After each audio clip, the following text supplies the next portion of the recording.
ओम साई राम, जय साई राम। स्वागत है हमारे यूट्यूब चैनल साई इंडस्ट्रीज में। और आज के इस नए वीडियो में हम देखेंगे कि श्री साई सच्चरित किताब में अध्याय नंबर 6 जो दिया गया उसमें किस चीज़ का उल्लेख किया गया है, क्या बताया गया है।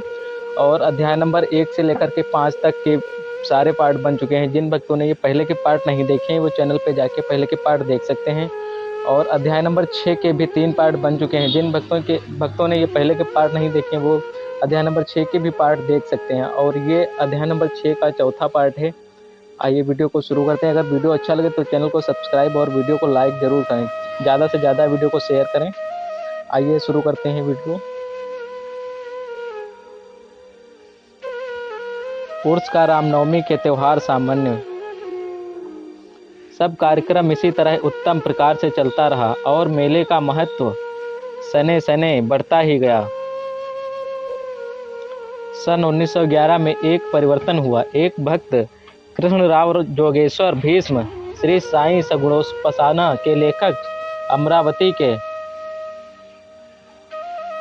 दादा साहेब खापरे के साथ मेले के एक दिन पूर्व शिरडी के दीक्षित बाड़े में ठहरे। जब वे दालान में लेटे हुए विश्राम कर रहे थे तब उन्हें एक कल्पना सूझी। इसी समय श्री लक्ष्मणराव उपनाम काका महाजनी पूजन सामग्री लेकर मस्जिद की ओर जा रहे थे। उन दोनों में विचार विनिमय होने लगा और उन्होंने सोचा कि शिरडी में उर्स व मेला ठीक रामनवमी के दिन ही भरता है। इसमें अवश्य ही कोई गूढ़ रहस्य निहित। रामनवमी का दिन हिंदुओं को बहुत ही प्रिय है। कितना अच्छा हो यदि रामनवमी उत्सव अर्थात श्री राम जी का जन्म दिवस का भी श्री गणेश कर दिया जाए। काका महाजनी को यह विचार रुचिकर प्रतीत हुआ।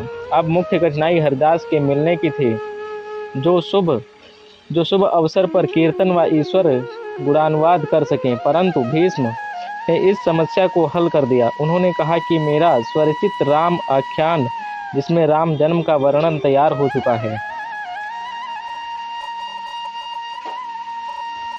मैं उसका ही कीर्तन करूंगा और तुम हारमोनियम पर साथ करना और तथा राधा कृष्ण माई सुठवंडा सोंठ और शक्कर मिश्रित चूरन तैयार कर देंगी। तब वे दोनों शीघ्र ही बाबा की स्वीकृति प्राप्त करने हेतु मस्जिद को गए।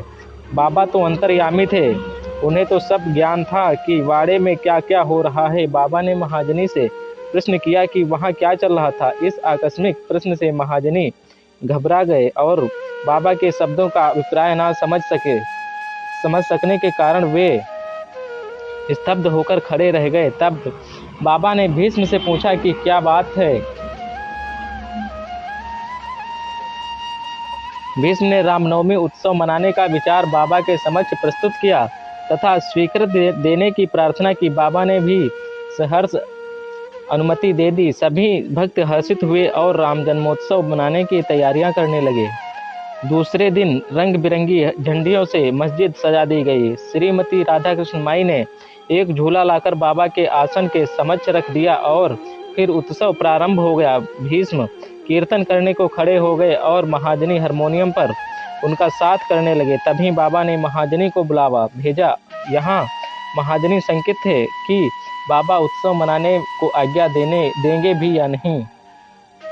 परंतु जब बाबा के समीप पहुँचे तो बाबा उनसे प्रश्न किया, यह सब क्या है, यह झूला क्यों रखा गया है। महाजनी ने बताया कि रामनवमी का कार्यक्रम प्रारंभ हो गया है और इसी कारण यह पालना यहाँ रखा गया है।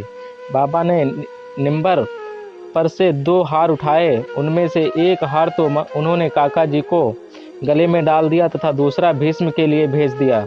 अब कीर्तन प्रारंभ हो गया। कीर्तन समाप्त हुआ तब श्री राजा राम की उच्च स्वर में जय जयकार हुई। कीर्तन के स्थान पर गुलाल की वर्षा की गई। जब हर कोई प्रसन्नता से झूम रहा था तब अचानक एक ही गरजती हुई ध्वनि उनके कानों पर पड़ी। वस्तुतः जिस समय गुलाल की वर्षा हो रही थी तो उसके कुछ कण अनायास की बाबा की आंख में चले गए। तब बाबा एकदम क्रुद्ध होकर उच्च स्वर में अपशब्द कहने व कोसने लगे। यह दृश्य देखकर सब लोग भयभीत होकर सिट मिटाने लगे। बाबा के स्वभाव से भली भांति परिचित अंतरंग भक्त भला इन अपशब्दों का कब बुरा मानने वाले थे। बाबा के इन शब्दों तथा वाक्यों को उन्होंने आशीर्वाद समझा। उन्होंने सोचा कि आज राम का जन्मदिन है, अतः रावण का नाश, अहंकार एवं दुष्ट प्रवृत्ति रूपी राक्षसों के संहार के लिए बाबा को क्रोध उत्पन्न होना सर्वथा उचित ही। इसके साथ साथ उन्हें यह विदित था कि जब कभी भी शिरडी में कोई नवीन कार्यक्रम रचा जाता था तब बाबा इसी प्रकार कुपित हो ही जाया करते थे, इसलिए वे सब स्तब्ध ही रहे। इधर राधा कृष्ण माई भी भयभीत थी कि कहीं बाबा झूला ना तोड़ फोड़ डालें, इसलिए उन्होंने काका महाजनी से झूला हटाने के लिए कहा, परंतु बाबा ने ऐसा करने से उन्हें रोका। कुछ समय पश्चात बाबा शांत हो गए और उसी दिन की महापूजा और आरती का कार्यक्रम समाप्त हो गया।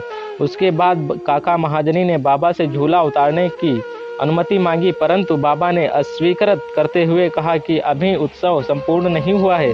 अगले दिन गोपाल कला उत्सव मनाया गया, जिसके पश्चात बाबा ने झूला उतारने की आज्ञा दे दी। उत्सव में दही मिश्रित पोहा एक मिट्टी के बर्तन में लटका दिया जाता है और कीर्तन समाप्त होने पर वह बर्तन फोड़ दिया जाता है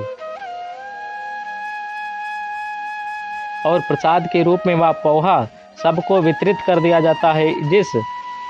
जिस प्रकार श्री कृष्ण ने ग्वालों के साथ किया था, रामनवमी उत्सव इसी तरह दिन भर चलता रहा। दिन के समय 2 ध्वजों का जुलूस और रात्रि के समय चंदन का जुलूस बड़ी धूमधाम और समारोह के साथ निकाला गया।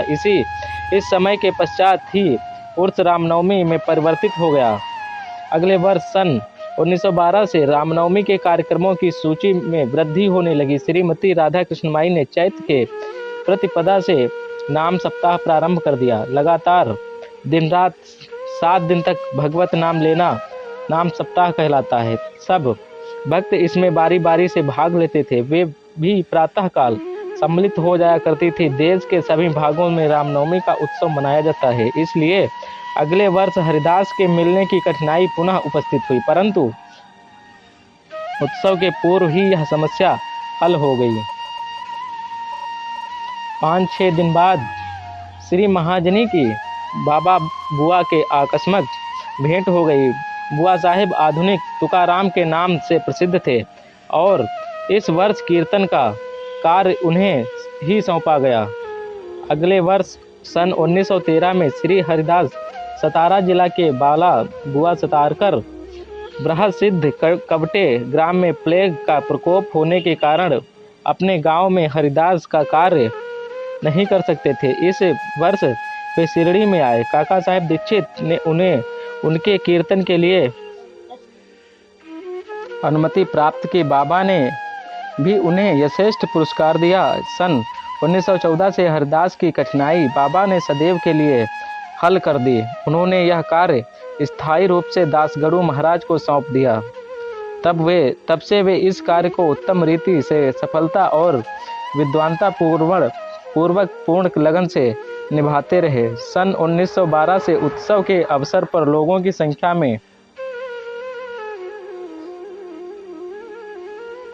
में उत्तरोत्तर वृद्धि होने लगी। चैत्र शुक्ल अष्टमी के द्वादशी तक शिरडी में लोगों की संख्या इतनी अधिक वृद्धि हो जाया करती थी मानो मधुमक्खी का छत्ता ही लगा हो। दुकानों की संख्या में वृद्धि हो गई।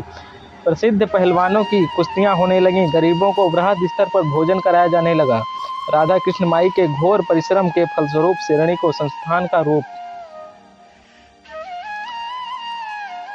का रूप मिला। संपत्ति भी दिन प्रतिदिन बढ़ने लगी। एक सुंदर घोड़ा, पालकी, रथ और चांदी की अन्य वस्तुएं, बर्तन, पात्र, शीशे इत्यादि भक्तों ने उपहार में भेंट किए। उत्सव के अवसर पर हाथी भी बुलाया जाता था। यद्यपि समाप्ति बहुत बढ़ी, परंतु बाबा उन सबसे सदा निरपेक्ष ही रहते थे। वे सदैव उसे उपेक्षा दृष्टि से देखते और सदैव की भांति ही साधारण वेशभूषा धारण करते थे। यह ध्यान देने योग्य है कि जुलूस तथा उत्सव में हिंदू और मुसलमान दोनों ही साथ साथ कार्य करते थे, परंतु आज तक ना उनमें कोई विवाद हुआ और ना कोई मतभेद ही।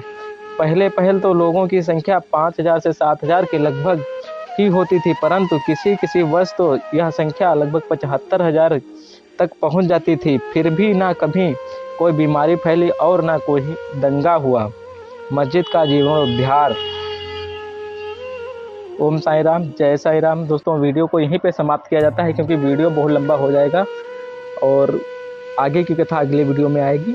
इस वीडियो में यहीं तक। वीडियो को ज़्यादा से ज़्यादा लाइक करें और चैनल को सब्सक्राइब करें। वीडियो अच्छा लगे तो वीडियो को लाइक ज़रूर करें। ओम साई राम, जय साई राम।